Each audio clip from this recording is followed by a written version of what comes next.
Hi everyone, it's Chantel and welcome to another video. Today I'm going to be sharing how you can grow your art Instagram. So for my credentials, I have grown my crochet Instagram from 0 to 60,000 followers. I started my account September 2023 and here we are now. And overall today I'm just going to be giving you some of the tips that I wish I had when I first started out, some of the things that I learned along the way.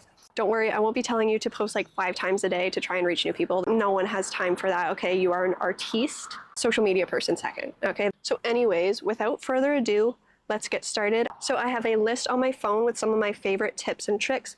Lots of also do not do's, because there are some things that people do and I'm like, no, that's a terrible idea, don't do that. So these tips are not going to be in order, they're just kind of how they come out of my brain. So just kind of get a pad of paper. So the first thing that I would do, if you haven't already, obviously make your Instagram account, and I want you to do an optimized profile, and it needs to be very clear what you do on your page. So my account is _crochantel_, but I have my username as Chantel Crochet Pattern Designer. So people know exactly what they're getting from me when they come to my page. They know that I'm a crochet pattern designer. So you can do something like your name, digital artist, or something similar to that. And then once again, even in my bio, I also have crochet pattern designer. And then I kind of just give some updates on the things that I have available. So I have my Space Lovies pattern out now, so people know my most recent design. And then I also have a call to action in my Instagram bio. And this way people just know kind of what to expect if they were to click on the link. So I just tell people, click here for patterns. Another thing that I would recommend for your profile is having very clearly set out story highlights. Maybe if there are any frequently asked questions for you, like if you do custom orders or commissions, they can easily go to certain stories to find that information instead of having to scroll through your entire feed to find what they need. So I personally do not care as much about having an aesthetic feed. I don't see it as the most important thing in the world. Some people do really value it. It kind of just is up to your own preference. But for me personally, I have never made it so it looks all cutesy and cohesive. I just kind of post as I want. Other social media gurus and such may say differently, and they probably will, but that is just my opinion. Take it with a grain of salt. Moving on to the next thing is, for a lot of smaller creators, there are a lot of those follow for follow chains, and I just do not believe in that sort of thing, because you're going to be getting followers that are not invested in who you are and in your art. They're just there so you can follow them back, and honestly, that is not an ideal way to grow your audience, because then it's going to be a bunch of people who will probably unfollow you later, who won't be engaged with your content. An alternative to this would be networking with other creators, you know, following similar artists, commenting on their posts, like really engaging with them. So overall, yes, do not do the follow for follow chains. There are other ways. Just follow people who you enjoy on the platform, and if they follow you back, great. If not, that's also okay. People do not need to follow you back.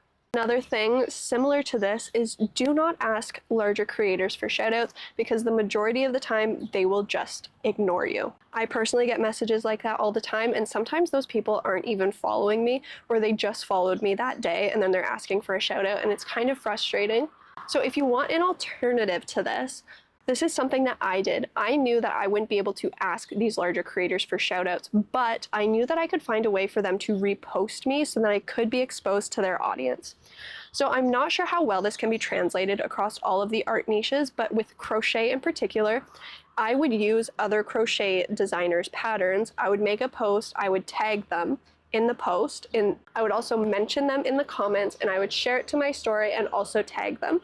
And then that way they're seeing me, because a lot of the time it is easy to miss being tagged in a post for these larger creators. So tagging them on multiple fronts, they are more likely to see your post and repost it to their story, because they want to highlight obviously their own design, and they appreciate other people highlighting their work as well. This is a much better way to kind of get reach from a larger creator's audience. I wouldn't recommend doing this too much. Obviously only do one creator at a time, but it is something to consider to do every now and again. Then another thing that I would highly recommend is, although I said jokingly, do not post 5 times a day, because lots of the time that is just not sustainable for an artist, it is important to have a consistent posting schedule so people know that you are active, especially if you are an artist looking to sell. If you only post once every couple months, people may not know if you're actively open to taking commissions or if you're actively selling at all. So make sure to have a consistent posting schedule. It could be once a week, could be every other day. I think to start, you should post every other day. That's a great way to kind of get more content out there for people to see. And then branching off of that, your focus should be on Reels because you get a lot more reach with Reels. My static and carousels consistently reach fewer people than my Reels do, and that's really important to consider. And then you may be wondering, what kind of Reels should I be posting? What kind of content should I be posting? So the main thing that I would say is the majority of the time, your content should be surrounding your art in particular. So of course, you can post personal things. That's important because lots of the time art is very personal. So you want your audience to get to know you. But the majority of the time, you should have your art or a product or something to be the central point of a lot of your posts, even if it just means like you're having your artwork in behind you for a reel, or you're wearing the jewelry that you made, or you're holding like a plushie, or you're wearing the crochet sweater that you designed, something like that. That way people can see actively what you have to offer, even if it's not the whole point of the video. You want it to be there so people are aware of what you can do. And then also jump on trends. It's sort of annoying not being able to batch make content and having to focus on trends and kind of stay up to date. But it can be a really effective way to reach more people because trends, they're popular for a reason. People like to see it, people want to see it. So just find a way to twist them into your own style. Another thing is to make content that is shareable. You want people to be sending it to their friends, saving it for later, and stuff like that. This way you're going to reach more people. The more engagement you get, the more people that you will reach. So some of the ways that you can do that is you can make educational content. People love educational stuff. Like if maybe you could do a quick tutorial on how to draw hands. I know a lot of people struggle with that. Quick tutorial on how to do a single crochet, a quick tutorial on how to do a knit stitch or a purl. Those sorts of things where people can watch it, save it for later, and even follow you because now they know you are a resource, a niche that you are in.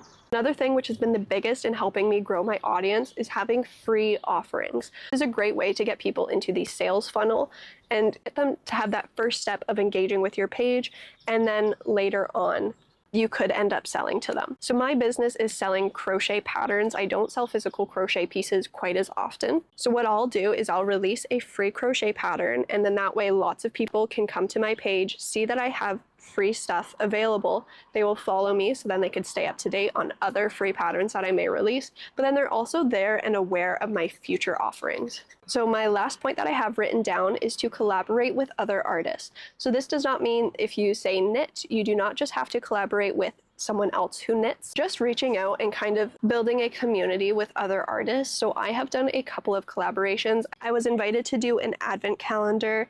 I did Amigurumi May with Croutons Crochet. I have also done collaborative free patterns with Crocheted by Elle. And there's a whole bunch of different ways that you can go about this. You can do design challenges where you're both given the same prompt and you kind of come up with your own idea, and then you create a collaborative post on Instagram. So instead of tagging someone, you just hit the collaborate option. And then this way, that piece of content is being shared to both of your audiences and you're both getting exposure for it. I can't remember if I said this already. There's a couple things that are coming to my mind that I don't know if I had written in my notes. Obviously, you need to engage with other people. If you're never engaging with other accounts, then your name is not coming up as often. So be sure to be liking other people's posts, commenting on other people's posts, following people, reaching out in DMs, like having conversations. This is a great way to obviously build out your network and then also build out your exposure so people can see that you are there. This has actually worked on me. So I remember they were constantly commenting on my posts and interacting, and I really appreciated that. And I saw that their name was frequently popping up. And then come the time I did a pattern tester call, I saw that they applied and I was like, I know I want you because you are heavily engaged with my content. You understand my business and I really want to connect with you. And the same thing can happen to you, like in different ways, maybe future collaborations together or someone following you back. All these sorts of things can come from engaging with others. And then my last piece of advice is to just have fun with it. I have done some very embarrassing posts on my Instagram, which is totally fine. You know what? People are amused by my dance moves. I'm not coordinated enough to dance, but anyways, people are amused, and it's a great way to express yourself. It's a way to make friends, and I think it's super important to just not take it that seriously, especially on something like Instagram or even TikTok. You know, you just have fun with it. Anyways, I think for now that's everything. If you have any questions, please leave them in the comment section below. I would love to have a conversation. If you have some of your own tips, also leave them in the comment section below. Let this be a resource to all artists on Instagram.